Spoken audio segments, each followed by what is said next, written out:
Good afternoon, everybody. I'm Carol Peters, and it's great to look around. First of all, thanks for coming off camera or coming on camera so we get to see your familiar faces. It's good to see everyone. Many of you joined our last session, so I'm not going to spend a bunch of time on my introduction because I know most of you really well. So it's so good to see you. I'd like to turn it over to Ivy so she can help us get this started. Since I haven't met all of you yet, my name is Ivy Cirillo, and I'm the Marketing Communications and Events Manager at United Way Next. And I just wanted to say quickly that for today's session, there will be a couple of opportunities to speak, but if on the off chance that you wanted to keep your comments or your questions private, feel free to send me a direct message, and I'm happy to put that in the chat for you or to ask it out loud for you. And then after the session, if there's any resources mentioned or anything that you are looking for, as well as Brooke and Terry's contact information, I will be sure to include it in the follow-up email. And then there's just going to be a quick survey afterwards. If you guys need any accommodations at all during the call, just let me know, send me a private message, or I'll have my email open. Otherwise, we will go ahead and get started. And if you need to, you can turn on your closed caption. So I'm going to hand it over to Terry Tolan. Ivy and Carol. Welcome back, everybody. I'm happy to see so many of you. And Dick, we know you had to watch it in the recording because you were doing something much more fun when we met the last time, but I believe everybody else was with us. So I'm going to dispense with our introductions of our esteemed presenter, Brook Manville. I'm Terry Tolan, a United Way Next board member and chair of the Engage and Exchange work group. And it's been my privilege to work with Brooke and the staff to bring this two-part session to you. And we're going to dive right in. As we did last time, we're going to start by having you answer a few polling questions for us. So, Ivy, let's see our questions.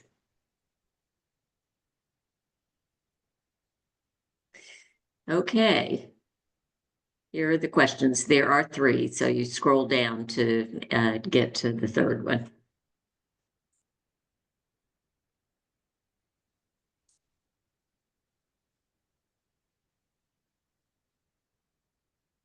And it doesn't look like, oh, we just got our first answer.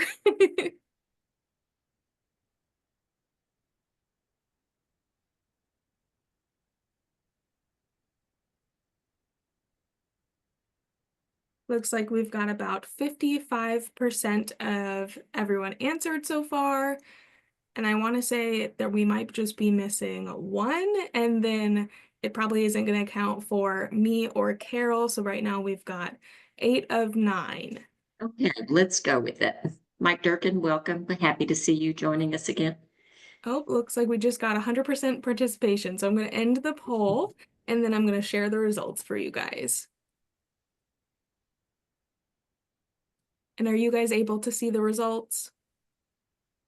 I think you have to scroll up and down. So I just wanted to make sure that you could see them first. So question number 1, what's your current relationship with United Way? It looks like 44%, the majority, is a former staff member, only occasionally involved.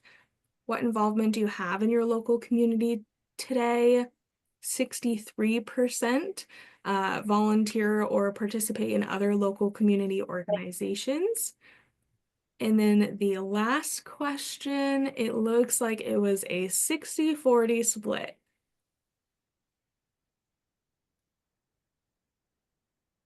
Okay. Welcome from me to all of you. And I'm delighted that many of you who were here last time had the courage to come back again. So I'm flattered. Thank you for that. And I'm looking forward to hearing from those of you who were not in last time and having you join our conversation. Thanks again to Terry, Carol, and Ivy for supporting this. And it's been a pleasure working with them at every step of the way.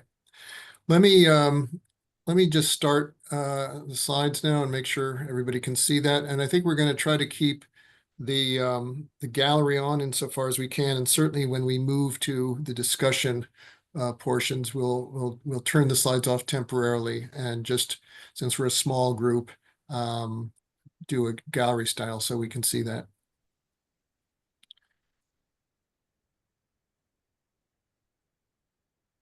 All right. Can everybody see the slides now, just to check in? Yes. Yes, okay. By the way, since we're a relatively small group, you can, if you have questions or comments, you can of course use the chat, but I think if you want to just wait till we open up the microphones, as it were, and speak up, that's absolutely fine. In fact, I would even encourage that. So please feel free to do that. The other thing I wanted to mention is today is really not a lecture. I've got a few slides just because I find that you put something up, people get energized to start asking questions or talk to each other.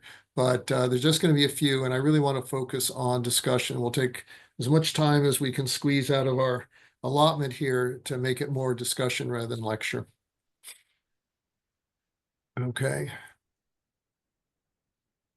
So agenda, I want to spend a few minutes. Many of you wrote in interesting questions or had questions in chat that we didn't really have a chance to talk to. Last time I did talk more than I had a chance to lead discussion. So I want to open that up with just thinking about, the material from our book and the perspective that I offered. Today, just to kind of be provocative, I wanted to explore, is there something concrete? Are there more than one thing concrete that United Way can do to help advance what many of us think is, a struggling democracy now? And I want to give a little bit of background about why I think that's a good thing for United Way to consider and that there is a real opportunity there. And then I just want to talk about that and close out with any sort of next steps, thoughts, where do we go from here? Comments from any of you.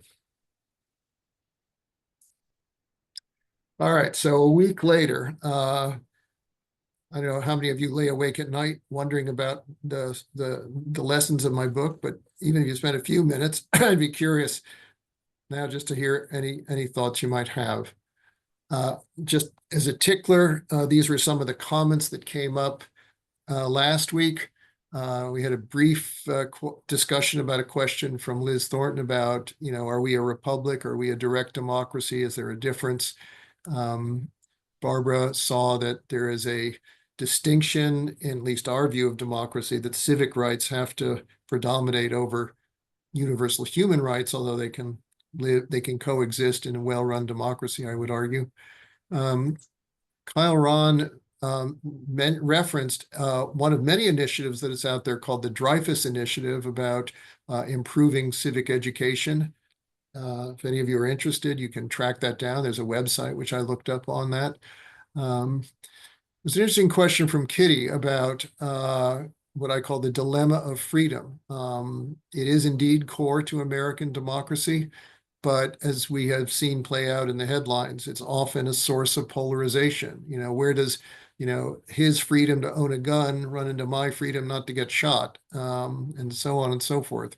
So how do we balance that? And that is, there is no quick answer. I think, the way that democracies work when they're working well is they work those things through, they discuss them, ideally in a civil way without violence, and they come to some kind of a compromise insofar as compromise is possible. But I would say that the life of that balancing act is the life of democracy.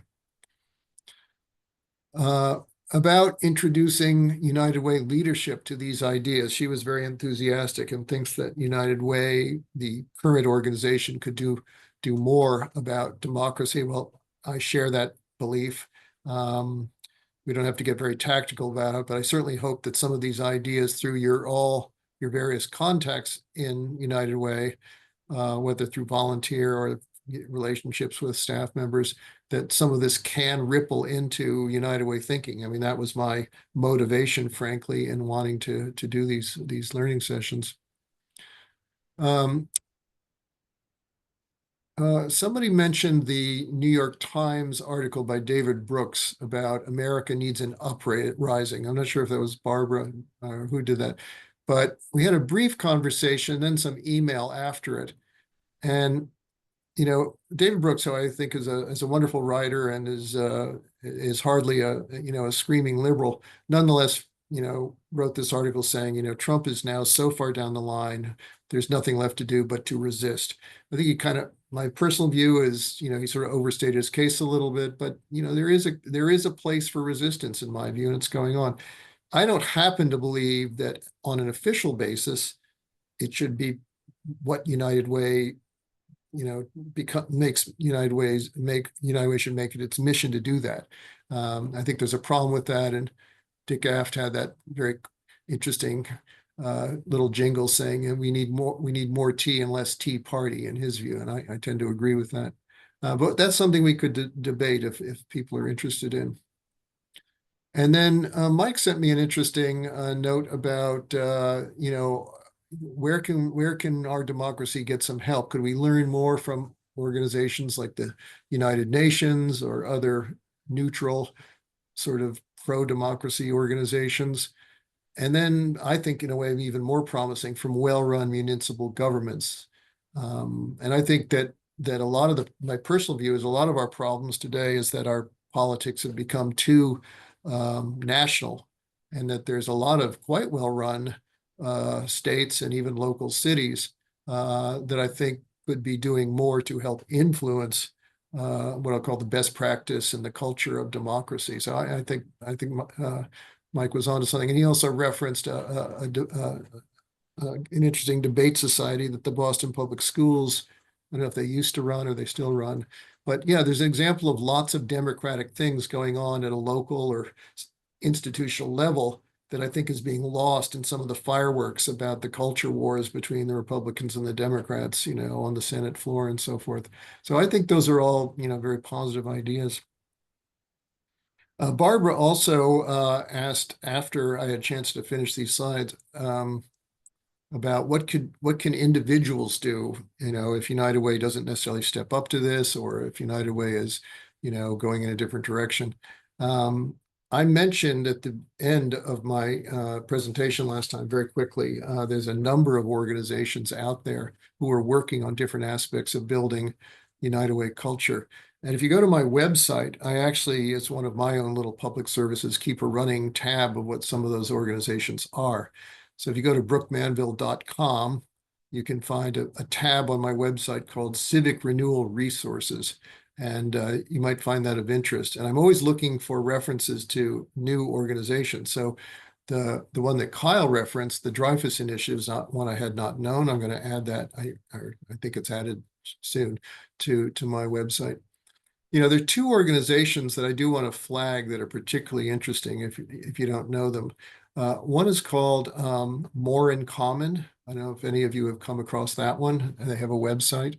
That's a global organization that looks to bridge gaps between divergent partisan, ideologies in democracies all over the world, and including the United States. And they do a lot of interesting research. They send out white papers, and they also, I think, have seminars and workshops.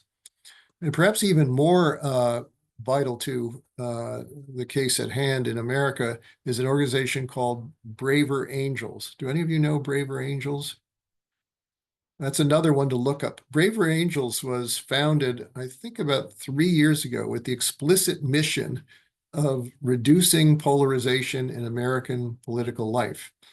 And it was from the get-go developed as a partnership between right-leaning and left-leaning people who were equally concerned about the polarization destroying our democracy. And they've grown. They have workshops, they have webinars, they have, sort of teach-ins, and they have chapters in, I think, 117 cities across the United States, and they continue to spread. They're eager for volunteers all the time. So that's a very concrete and interesting one to look at.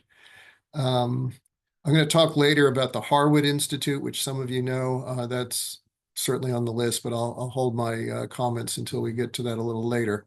So there are definitely things out there. Whatever United Way does, if you want to get involved, and I certainly encourage it, have a look at my website, do some good Google searches. This is a good use of AI. And I would encourage everybody to get involved. I participate in a couple of these things in a modest way. I find it very encouraging that, again, this is not the kind of thing that ends up on the front pages of the main newspapers, but they're out there working quietly, and I think beginning to get more and more traction with the broader population. So I'm going to just stop there and just open it up and ask if anybody wants to sort of jump into that conversation. And Ivy, do you want to open up the gallery?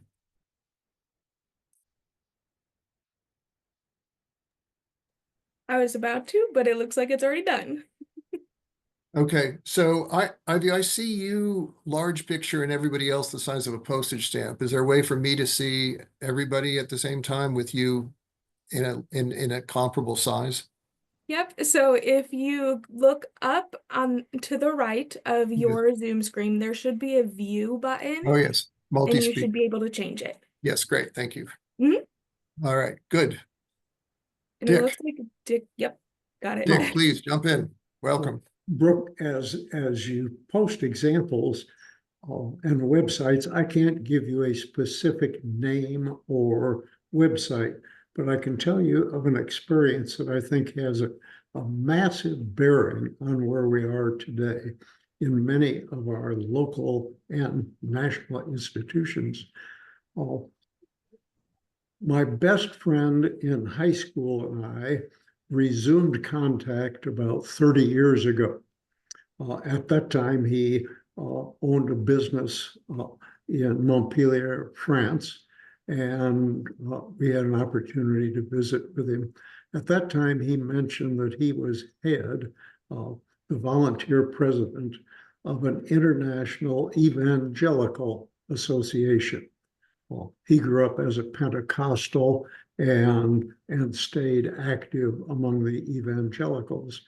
Right. He said that their association made a pact 30 or 40 years ago to become active in local, state, and national organizations, school boards, library boards, United Way boards, city council, state government, and so on. They worked at that for 30 or 40 years, and in Cincinnati, certainly, and I think elsewhere, I can see the results of their effort to become involved, to carry forward their goals, their ideals and principles. And they did it over 30 or 40 years. So it's not a quick fix, but it's something that perhaps was inevitable when one group took on that mission. Yeah. What's the name of that group? Or the organization? I'm not sure of it. It was an international association of evangelicals, or International Evangelical Association. Yeah. I think it was headquartered in London at that time. And the fact that he, an American, was their volunteer board president tells me it was very much international. So That's Dick, great. are you advocating that as a potential strategy, getting on boards that are aligned with your mission? Oh, definitely. In fact, I think we've seen that in the United Way system among the agencies with whom we've been affiliated over the years. They've done a good job of not only bolstering their own capacity, but of infiltrating organizations, foundations. When I was head of the United Way here in Cincinnati, we had a lot of crossover men who were also on the Boy Scout board. And people often ask, how come the Boy Scouts have so much sway with United Way? Right. I'd give people a board list and say, check this out against the Boy Scout board. Right, right. But I think it's a case example of what United Way also through the years has done very well, which is essentially create cross-fertilizing networks amongst different organizations that are generally like-minded, or like-minded enough to have things to talk about. And, I think my vision of getting democracy better is to do more of that with a little bit more explicit interest in democratic values. I mean, I think that for the longest time, meaning certainly the length of my life, but it goes back much farther, this country sort of took democratic values for granted. And we didn't look at organizations as anything but just part of the democratic wallpaper doing other things. But I think given what's going on, that we just need to get more intentional without trying to pervert the mission of these different organizations. Just say, by the way, we believe in democratic engagement. By the way, we believe in majority rules. By the way, we believe in getting along with people, even if they have different views of the way the world should work. And that, unfortunately, is not taken for granted the way it used to be 20 years ago. And so I think that the answer, if there's an answer, is already there. We just need to knit it together more. Mike, I see your hand, and then Joe, you're next after Mike. Thanks, Terry. So Brooke, I've got a thought and then a question for you. The thought, as we would go about this, or in a local community would go about it, it seems like a really, this is stating the obvious, maybe a really tough time to be able to do this, because if you come into the party, not Democratic or Republican, just the feast, it would be, it seems like everybody would look at you from one side or the other, and to play that sort of, good, fair partner would be a challenge. I would take great heart if, local United Ways could find one of those organizations you mentioned and Right. do it with them, because it just seems like, almost everything gets, divided on, which side of the Trumpian fence you're on. Right. The other thing, as Dick was talking about, that his friend from high school and the work they've been doing, and they've been at it for a long time. And notwithstanding some of the organizations you mentioned, Brooke, most of these things, I guess the question I've got too is, how much time do you think we have? I mean, and I'm a good question. I'm a good fatalist, so you could tell me an hour and I'd probably revel in it. But I mean, I know we're in this for a long game, and democracy was back with the old guys we talked about 2 weeks ago, and it's not going to just end precipitously, hopefully. But I just, on a very practical basis, it seems like the things that the current administration is doing to bag down the system and gum up the works. It's not like there's, if you want to play at politics, there's 3 more years. It could be maybe, 15 months till the next election, and who knows what's going to go on. So I'm really troubled by sort of what's the arc of time on this one. Yeah, it's a great question. I mean, I could cynically say, if the ship is sinking, you can either calculate when the water line is coming up to the portholes or just start bailing now, or go to the club car or something. I think most of what I'm cheered by two hypotheses, which are only hypotheses. One is, I think that a lot of the strength of our democracy is still there and is not in danger of vanishing forever in the next 3 years. I'm not saying that things are not troubled and we're not in danger, but I think there's a foundation. And so the foundation has to be strengthened, I believe, as quickly as possible, but not in a panicky way. That said, I also think that more on the resistance end of the spectrum, if I may, and resistance doesn't necessarily mean violence and all that, but peaceful demonstration and support of the courts and all the other stuff. I think that is necessary too. I'm not arguing that United Way should do that in a corporate way, but yeah, I mean, I don't think it's just like when the law firms started making deals, and then a bunch of other with Trump and a bunch of other law firms said, you know what, we shouldn't do this. It's bad for our business. It's bad for what we stand for. We should unify, and the universities are beginning to do that as well. And they're doing it from a democratic perspective. And I mean, I think those things are good. I'm just unclear whether or not United Way should get in that business particularly. I'm not sure they should, but I think it's a both and. I think there's a longer term strategy, and I think there's a shorter term strategy. And a lot of what I'm talking about is indeed the longer term strategy. But like I said, I think the pieces of the longer term strategy are in many cases in place. And so a lot of it is building on what's there, and not getting discouraged. I think in the most recent mayor's poll, which was released yesterday, the number of people who commented about the lack of adherence to the rule of law in the deportations that have taken place is an encouraging sign. If a majority of people objected to deporting people outside the rule of law, that shows some still belief in democracy. Right. And I think there's a lot of people who weren't paying much attention to politics who are now truly bothered and are speaking up and doing things.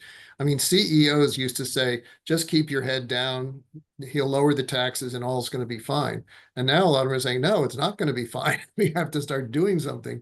And so, they're beginning to stand up in different ways. So yeah, I think I was talking to Rich Harwood, who I'll talk about later. Some of you know, about this last week. He said, I think that what's going on is a very valuable test of our democracy right now. And the challenge is going to be, can ordinary citizens, along with our institutions, stand up to the test and do something about it. And he thinks that he's optimistic too. He's the guy who wrote the book on hope, right? But I do think it's a test, and I do think that Trump is getting a lot of feedback that a lot of what he's doing is no longer acceptable to people. So I just think we shouldn't despair, at least not yet. You've been patiently waiting, so unmute. You're muted.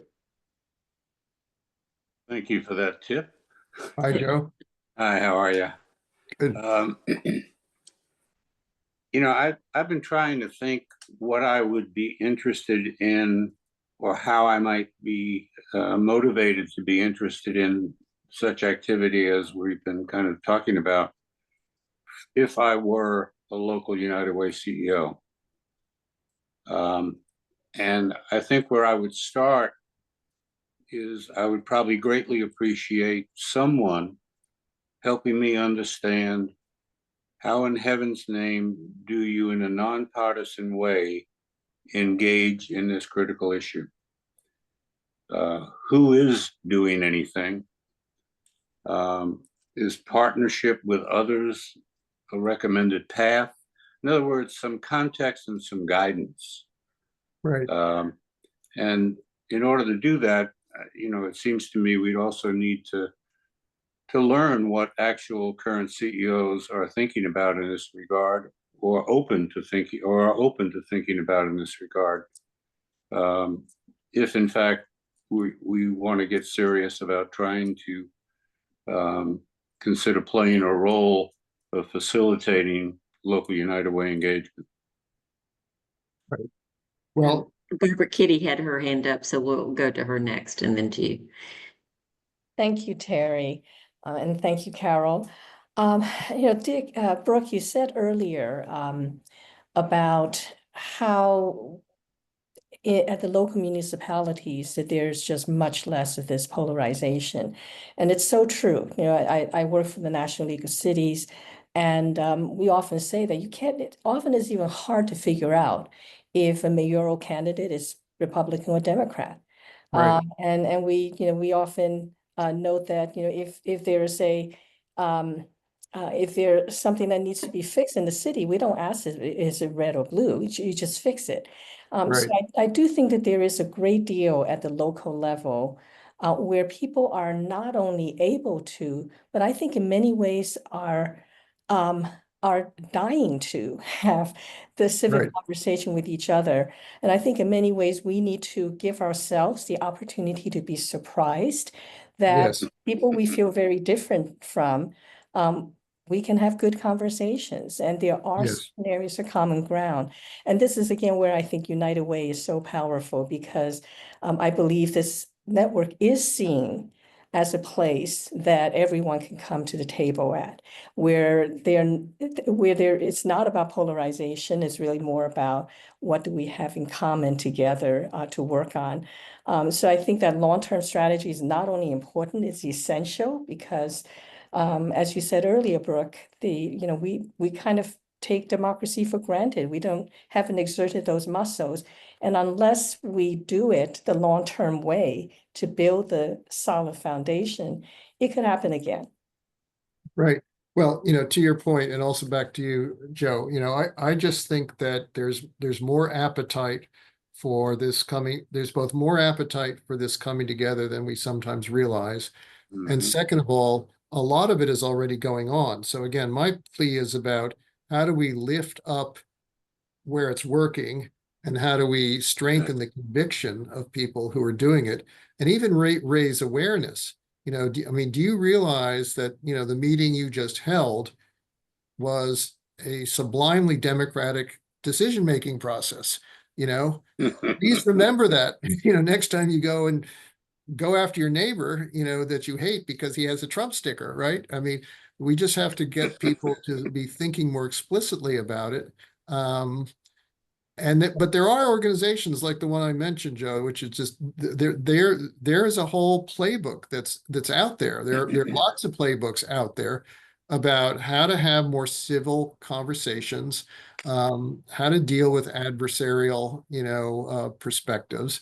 And frankly, some of it, well, firstly, some of that used to be part of civic education in America. That disappeared, and it's beginning to revive. I've been working with a lot of civic education leaders to try to, accelerate what they're doing. But also, I don't think it necessarily always has to be the sharp point of the spear. And again, this is a Rich Harwood point, but I'll just jump to it right now. It's not that you go into the CEOs and say, like, your job is to fix democracy. It's more like, as you're doing your work, do you realize that you are actually a laboratory of democratic behavior and democratic values? Maybe that can be lifted up as part of the process because it's already something you're doing, So I think it's not, look for a nail and everything becomes a hammer, but rather to say, look, let's discover when that's happening and how we can do more of it. Barbara? Yeah, sorry, I can't for the life of me today find my hand raising button. It's not Feel showing free up just to anywhere. jump in. No, yeah, I was gonna go where Brooke just went. Just sharing with local United Ways. We worked so hard to be inclusive boards, to have really good strategic board meetings. Obviously, we know that doesn't happen everywhere.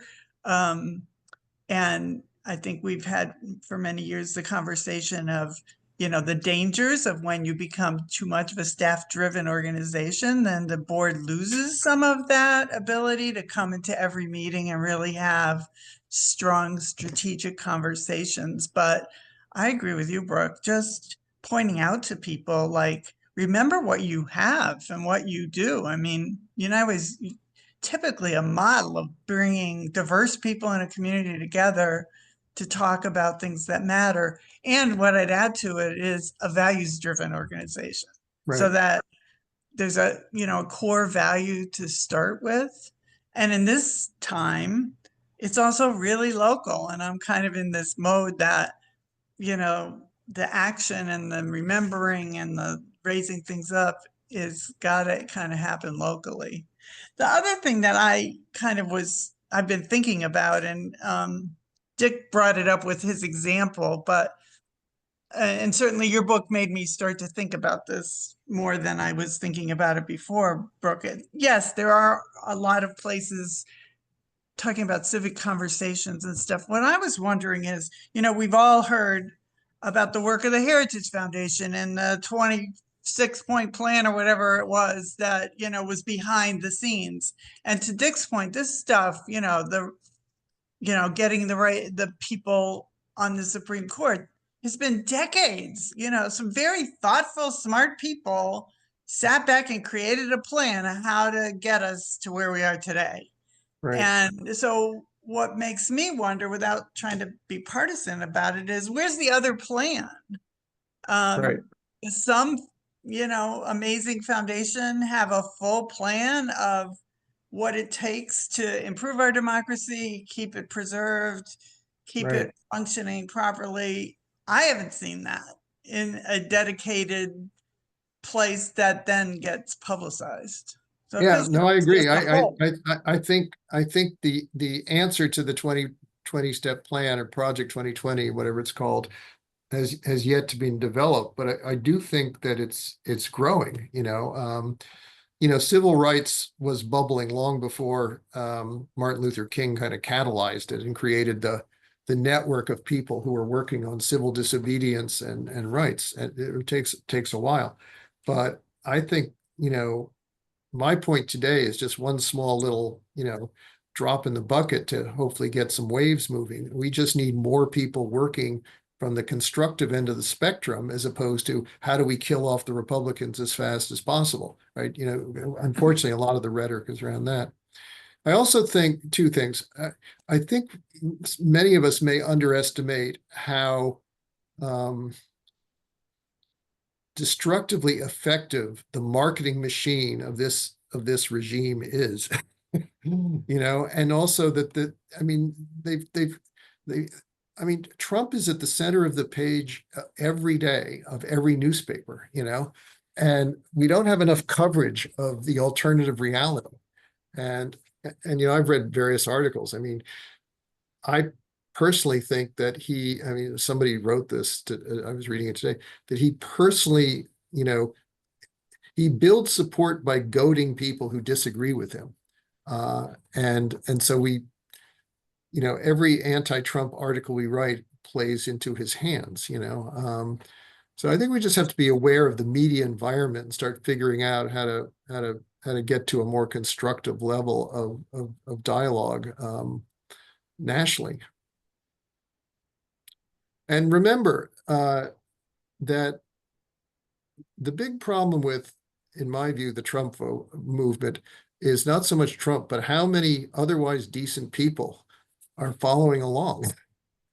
And I think, again, the more we can bring otherwise decent people into the fold, the more we'll take the oxygen out of his tent, and it's important to understand that, because I think a lot of them are being taken for a ride and holding him up with the ride that they're taking, and I think there's a different way. Part of this also is like educating yourselves. How many of you ever watch Fox News, for example? Yeah, I watch it. I watch at least some of it every night. I just feel like I'm a spy in the house of hate, and it's worth understanding, and I have, and I try to have civil conversations with friends of mine who support him and say, can you help me understand why this is superior to this other alternative? I think on a personal basis, all of us doing some of that is very educational. Brooke, this might be a good transition to your other examples. Yes, thank you. To frame up the next round of discussion. Yes, I think Pam had her hand up too. Okay, we'll get Pam. Pam, sorry, go ahead. Let's do Pam and then we'll move on. I have to unmute myself. Okay.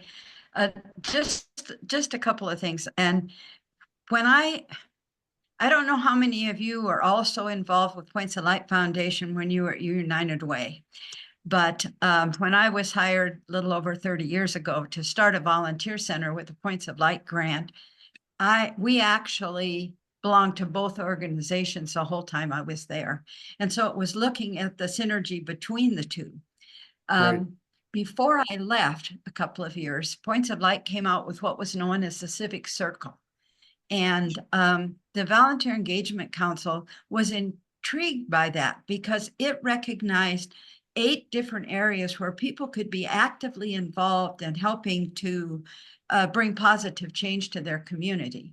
Where we Right. were only focused mostly on giving and some volunteering, we saw a lot of value in some of those other things and wondered how, as a United Way, could we celebrate or promote or appreciate all the other ways that people could be civically engaged.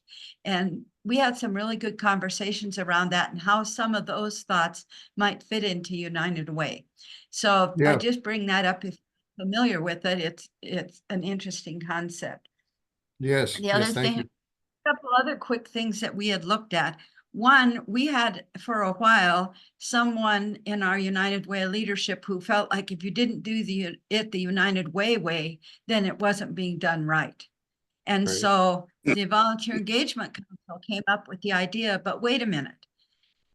What if when we saw people doing great things for early childhood in our community, that we held them up, we celebrated them, we recognized them, which now connects them to United Way a little more than they are. Right. And so we were saying, no, it's our way, or we just need to spread that a little. And then one other thing that when I first, and I joined the well, first of all, I was on the board of United Way and board chair for a couple of years, so been engaged with them for a while. Always talked about United Way as being the neutral table. It's a place where people in the community can come together. But as we progressed, we found less emphasis on that, and partly because people in our organization didn't have the skills to convene a neutral table. Right. And so I just wonder if building some of those skills within a United Way is possibly a strategy as well. So that's what I have. Quick reaction, because you made a lot of good points. On the last thing about skills, you know, Barbara will remember when she and I were at United Way and doing learning stuff. I mean, we put a lot of emphasis on facilitation skills. And I totally agree. I mean, and that's the kind of stuff you learn if you go work with Braver Angels. That's critical.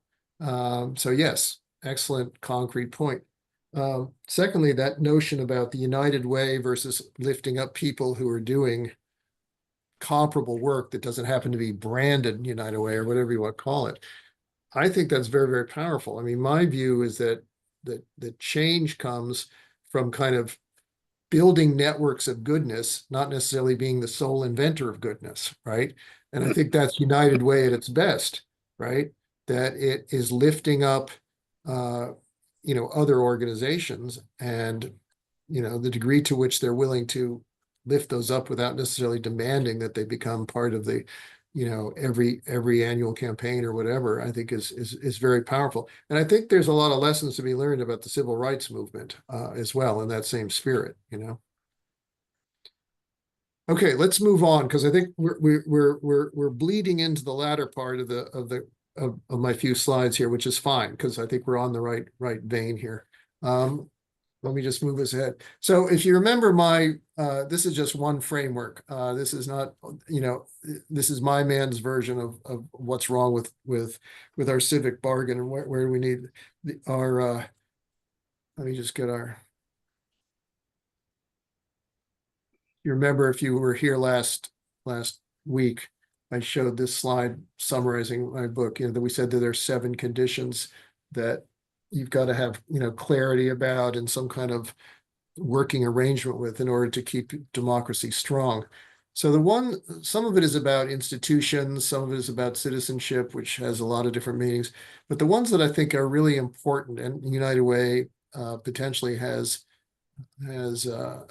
you know, some ability to influence, are kind of creating this notion of how to negotiate in good faith, how to create civic friendship.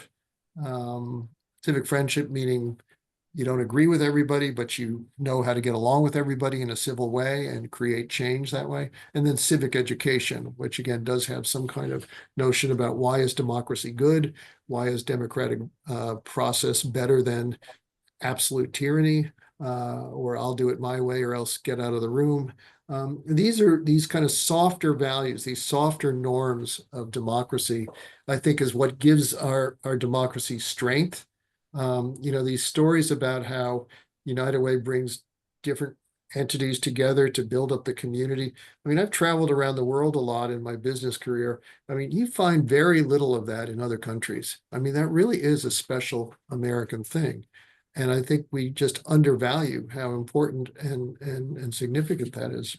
So I think, working on those things in particular, I don't think United Way or any of us is probably interested in trying to, reform the filibuster in the Senate or something like that, although lots of people want to work on that kind of thing. I do just think these kind of softer democratic values of bringing people together to solve problems that benefit the community and the common good thereby is where United Way thinking kind of people ought to spend their time.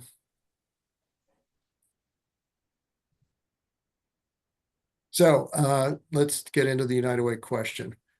Just to be provocative, I've already been provocative, but I basically wrote out this little hypothesis statement that, we start with the proposition that democracy is in some way in trouble, perhaps lots of way.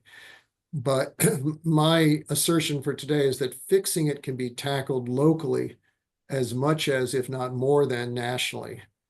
And we've already talked a little bit about that. That things like, what does citizenship mean? What does compromise mean? How does it work? What does civic friendship look like and civic education? Those are all parts of robust local community life. And I would suggest that in some way they're already part of a well-run United Way. And the United Way's strength is doing those things at its best. So although they don't often use the word, at the end of the day, United Way works democratically with people and stakeholders. Again, we take that for granted. Pam's story about the United Way that, got in trouble by trying to do it, only a certain way as opposed to more open and inclusively is exactly the point. If you boil all those propositions together, it just seems to me that United Way should, maybe I should soften and say could, make rebuilding American democratic norms a more intentional part of their community work. Again, it doesn't have to be the front end of the spear. It just means we have to raise it up and understand that when United Way is doing United Way work at its best, it is building democratic consciousness, democratic values, and democratic strength at the local level. I mean, that's the 2 cent, takeaway for today. But again, there are issues and there are challenges, and not everybody thinks it's the right thing. Other people think it should just be a frontal assault like the D-Day invasion on the White House. But I think we can do this. And so a quick set of notes about a little bit of support for this idea. So Tocqueville.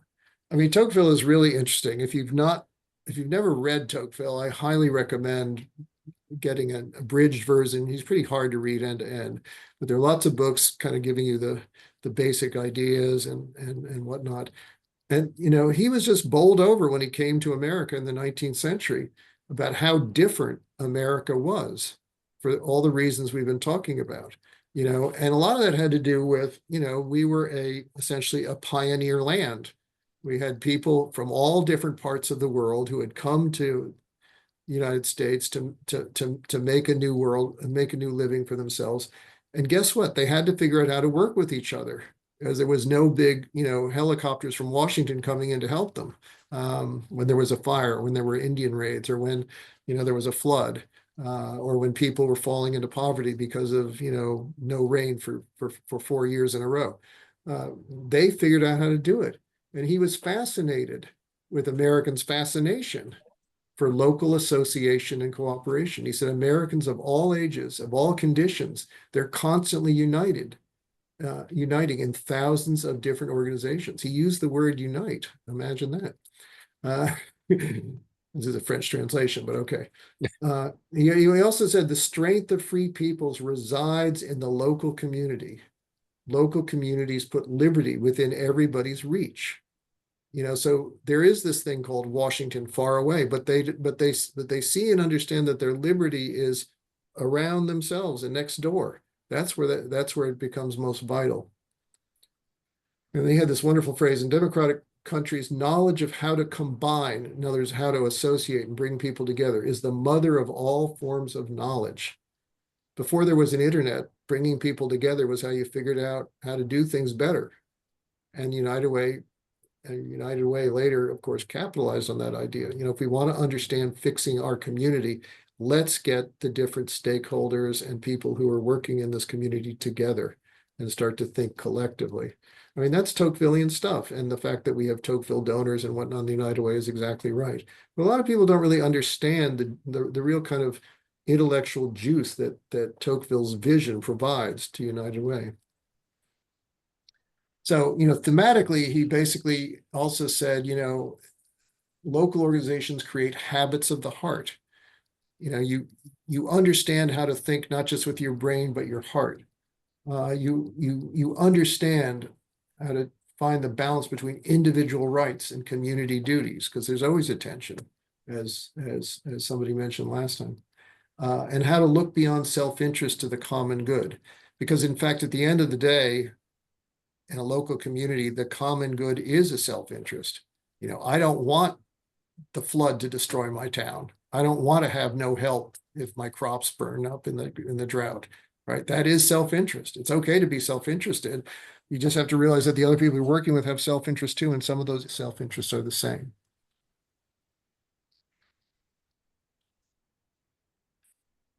So Robert Putnam, as I think many of you know from his book, Bowling Alone, he actually came to United Way a few times when I was there. I had a chance to talk with him. He worked on a version of this all his life. His original research started on what makes democracy work. He studied different parts of Italy in the 19th century because Northern Italy tended to have much stronger local municipal cities than Southern Italy. And he kept asking why. And he went and studied them, and he talked to people, he interviewed people, he looked at research, and he came away saying, basically the places in the north of Italy are, they figure out how to use networks of people. They're able to build, what he then termed social capital. They leverage that social capital. They know how to collaborate and cooperate, and they realized, that self-interest can be communitized, as it were. Whereas in the South, because of the structure of the families and the history, it didn't work so well. So that was the germ of his ideas, the study of Italy. And then later he wrote Bowling Alone because he started to study what was going on with American communities, an American sense of isolation that was growing over time. And, he wrote further and further. And there was just a movie produced about his life work, because he's probably near the end of his life now.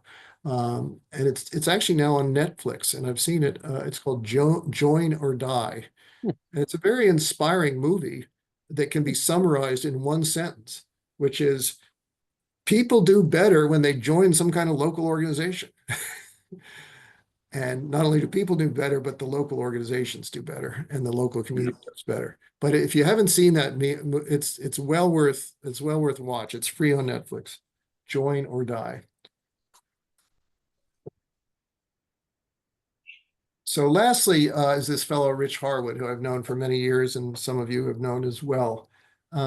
He's been working on, with communities to improve them, and increasingly he's seen it as a major part of democratic renewal, and vice versa, that democratic renewal is part of communities. His latest branding or encapsulation of the idea is what he calls a new civic path. You note the word civic, right? He wrote an article a couple of weeks ago, which was terrific, about, the power of bringing people from different parts of the community together. He was answering the challenge of some political partisans who said, who is the real America? Is it MAGA? No, it's not MAGA. He said, it's neither. It's all of us working together. And what he's been doing is he's been going into lots of different local communities, working with volunteers and whatnot. This is like 15 years of work. And he has not led with democracy as the problem. He's led with the problems as the problem. So he brings people together to work democratically about, here in Cincinnati, we need to get better charter schools, or the water supply in our little town is broken. What are we going to do to fix it? And he finds that the act of working on common problems together is the most democratically recharging process that he can think of. It's not just about having debates. It's about, like, let's get our hands together, people of different backgrounds and ideologies, about things that we all care about. And that has been, the magic of what he's been slowly developing. And he is already, he told me, I didn't realize this, he's currently working with many, many United Ways, mostly small and mid-sized across the country. He's setting up volunteer networks and facilitator guides, and he's got coordinators, and his problem is he's a little too stretched. He's got so many different irons in the fire, but he's been developing this methodology, and he's already basically showing that United Way has a role in rebuilding democracy. But he doesn't explicitly say that is our sole purpose. He says our purpose is to help people get things done locally, working in a democratic way. And that has a very powerful message, if you understand that distinction. So, I think there's every reason to just get on the bus that's already rolling. That's what I'd like to just spend our last, few minutes talking further about. So, Brooke, couple thoughts while you're talking. That was real helpful to sort of look at the whole frame of the thing. One of which I live immediately the suburb immediately outside of Boston, in Newton. There's an article in the paper recently that de Tocqueville actually came to Newton back in the 1820s or whenever it was. Didn't think much of the place, had a cup of soup or a beer, and turned around and went back. So I'm not really sure if there's any learning experiences we can take out of this part of town. It's just that some people are more equal than others. There you go. It's interesting to me. My 3-year-old granddaughter has taken to calling me old man recently, which is not wearing real well these days. Right. But one of the things I think that we could do, maybe not us, but United Way, is really to focus on the youth movement, if you will. All United Ways, I would venture, still fund, whether it's Scouts, Wise, anything like that. And I'm sort of thinking, there's been a lot of research that people in their, I don't know if it's a lot, but some people in their 20s, and, early adulthood, are really starting to question democracy. Is that the most efficient, the most useful, the best means? And when you said what Harwood has done, focus on solving a problem, if you do it right, you're essentially building the civic virtues. And that's the learning experience people could take out of it, they could replicate. So I would think one of the real practical things United Ways could do, and I'm also going back to something that Pam said, that a lot of folks in our organizations don't necessarily know how to do this stuff. Right. What could be the impetus to really, make a youth movement that's focused around, fixing problems and inculcate in that the democratic civic virtues? Well, I do think that there is interest amongst youth. I think that the discouragement that a lot of younger people have about democracy is because they grew up in a period of increasing dysfunction. And, young people are practical, they're impatient, and some cases they just plain check out. This one's not for me. I have a whole soapbox lecture, which I'll spare you, but I think our civic education in schools has been a contributor. It's been poor recently. It didn't build the values and the understanding of why democracy is special and that what you have to do to be part of it. And, that gets measured out in people not joining the Boy Scouts, not joining community organizations, tuning out. And I think our schools could do more. But the good news is I do think there's a lot of younger people who do want to do something. They just need an understanding of what's out there. What can I do? And some of the organizations I mentioned are attracting a lot of young people now, but we need to do more for sure. Barbara. Yeah, Brooke, before we get too late in this, I just wanted to say thank you, because I feel like, I had started reading your book when you told me about it almost a year ago, I guess, or last fall anyways, and then hadn't finished it and went back to it. But I feel like personally, I've gone through like these grieving cycles, and I'm sure other folks on the call feel the same way. And I think what really reflect on this has done for me is to just get me out of the place. Like, I'm one that I was vocally saying, I went out of the country and I stopped watching news for months. Right. And I, just checked out and started saying, I'm just focusing on local and home and family. But I think you kind of rekindled in me that I got out of that phase to, okay, now we've got to fight, but how can we fight and at what level? And I think the suggestions that you make and this conversation, which is why I love Next, and I wish there were hundreds of people on this call today, makes us refocus. Many of us, Terry, Kitty was involved with this. Paula, we went around the country teaching people how to hold community conversations with Rich Hartwood. And we did it. And I just sort of forgot about that. And I know we have a big issue in our town. It's not earth shattering, but there's nobody to lead the conversation. And so I'm actually going to call the person who's in charge and say, you know what, I do have some skills I could offer if you want to have somebody run some conversations about this issue. It's a school issue. But, I was hiding before. We know how to do some stuff. So maybe not through the United Way, but our skills that we learned and our decades of doing this kind of stuff. Down to my kids are coming for the 4th of July. So I made a pact with myself is we're going to join the Lake St. George boat parade on the 4th of July so that my grandkids feel that sense of being out with everybody, cheering for democracy. Thank you for that. And because I value these voices and people on the call, I'd love to hear ideas that people have of things that you're doing or thinking about doing to help even yourself turn the corner. I would just quickly comment, because you accidentally, I think, crystallized, a sort of a meme that I think is very important. You said, instead of fighting, I think maybe we need to start building.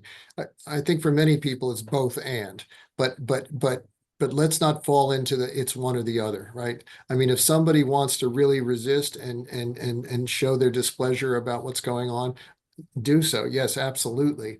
Although I don't encourage violence on this call or even in private. On the other hand, let's not just focus on fighting. There's so much talk in the media about, fighting and resisting and whatnot. And there just isn't nearly as much about let's start rebuilding, because, frankly, at some point, this president will disappear from the scene. I don't know how and when. But then there's going to be this vacuum or the next act. And, what does that look like? And it even rolls down to what will Democrats stand for? Again, Democrats not necessarily being the only answer, but we got to get more people forming about building for the future. Because frankly, I do think one of the many critiques that I would launch against MAGA is they're not very good at building. They're good at tearing things down. And frankly, in their defense, I think some of the things did need to be torn down, or let's just say surgically modified.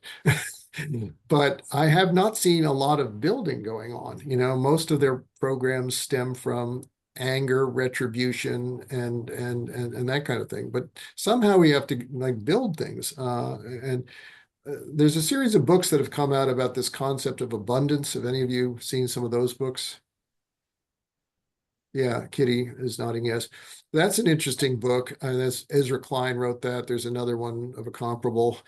And his, I mean, he's very loyal Democrat, but he's very open-minded about what it's going to take. And his point is, we got to start thinking about how to get America moving again, not get caught up in petty squabbles and too much regulations.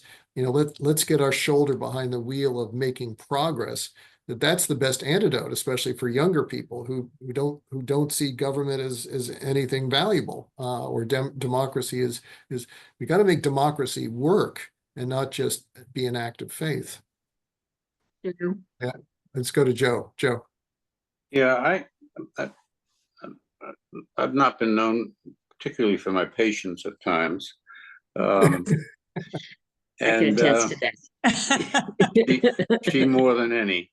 But I'd really like us to consider, Carol, United Way Next, having a discussion group, continuing discussion group, to explore what, if any, role United Way Next could play.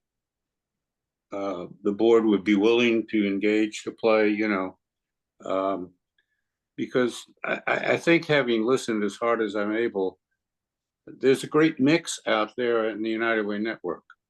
There are folks who are actively involved, for example, with Harwood. There are others who, frankly, are tied up in the crazy busyness of small United Way CEO roles, and don't have time or haven't taken time to think about it. And at least for me, I think that there's a role that could be played that could help to introduce some of the resources out there. I know in Louisville, we have a really long-standing institution, if you will, called the Center for Nonprofit Excellence. And that came into being because the United Way and a number of other organizations and foundations decided to pool resources to come up with sufficient capital to make it a viable entity.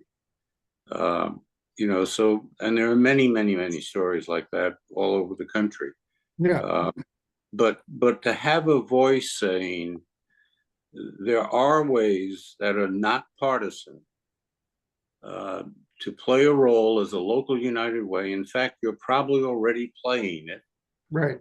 And haven't identified it as such, could have real meaning over time. Not a quick fix to anything, but kind of encouraging engagement, recognizing it in concert with UW, hopefully, you know, giving some glory and praise to it, and demonstrating that it does not have to be partisan to talk about working to strengthen our democracy in our communities. You know, speaking of Louisville, just you jogged my mind, Joe. Are you aware of I know it's not the same as Louisville, but I think it's sort of up the road, the Lexington Civic Organization, Civic Lex? Yes. Yeah, I mean, they're an interesting model, which is, you know, they're about solving problems for Lexington, but again, with a high sort of identification with the civic culture of Lexington. It's an interesting combination of a local organization that's not partisan, but is devoted to a more democratic approach to the welfare of a city. And it happens to be a community that has nonpartisan. You're not in a party role when you run for office in Lexington city government. That's great. Well, cool. You know, even collecting, look, you know, my purpose in sharing this with United Way was hardly to arrive with a blueprint of here's what you people should do. That it was to spark this kind of conversation, which we're beginning to have. I mean, I think to move ahead, if you want to, there's a lot of different things you can do in terms of collecting best practices, getting involved locally, building skills for facilitation, influencing more adaptation of Harwood's method for those that are interested. I think, if you really want to go after it, you need sort of a program, a discussion of an overall strategy that would lead to a series of initiatives. So this is at most a first step, but I think you're right. Sure. I mean, I think it could be one of the things that engages next and gives next a particular piece of meaning in this context right now of making a contribution in the spirit of United Way, but that is not necessarily corporate United Way. Right. Brooke, we have about 4 minutes left, so we might just quickly give Kitty and Dick a minute to air their question or opinion, and then we'll wrap up. So Kitty. Thank you. Thank you. I just want to very quickly build on the abundance and Ezra Klein's urge that we need to put forth a vision, and it's not just what we're against, but what we're for. And Right. Progressive have for a long time not been very good at that, even as we're working on things that are visionary, mission oriented. And the one thing that I do want to say is that all this destruction, whether it's DEI or has to do with anti-Semitism, whatever it is, those are all the excuse. The real thing they want to snuff out is people having ideas and with alternatives. So the more that we are able to put forth the alternative, and I think a lot of is what you have been speaking with us about, Brooke, Right. the better. So thank you so much. Well, thank you for that comment. I think it's a good reminder indeed. Dick, you get the last word. Well, 2 things quickly. The first and most important is a thank you to you, Terry, for coming up with this program, and for you, Brooke, to being our centerpiece. I hope that both of you will continue along these lines. I sure would like to be involved. Secondly, a bit of history. Brooke, you talked about our role in rebuilding, and it reminded me that in the early 30s, the National Community Chest campaign poster said, "Rebuild." It was a post-depression poster, but Community Chest was about rebuild. And at that time in our history, we were not a campaign, we were a place that people came together to, Brooke, in your words, express mutual respect, deliberation, bargaining, and compromise. Right. So I think our history, current situation have a lot to offer to one another, and I do hope we continue. You remind me, I just want to call it out as a fellow historian, the United States has had a number of periods of despair and broken democracy and literally a bloody civil war. This is not the first time. We have bounced back, not always maybe as quickly as we like, but we're still here. And the malaise of today, like Rich Harwood said, I think is a test. And the challenge will be, can we rise to the occasion and have another, rebound the way we have had rebounds in the past? It's not guaranteed, but it's not without precedent. So I think we should take some cheer in that and not purely despair about the latest outrage of the day.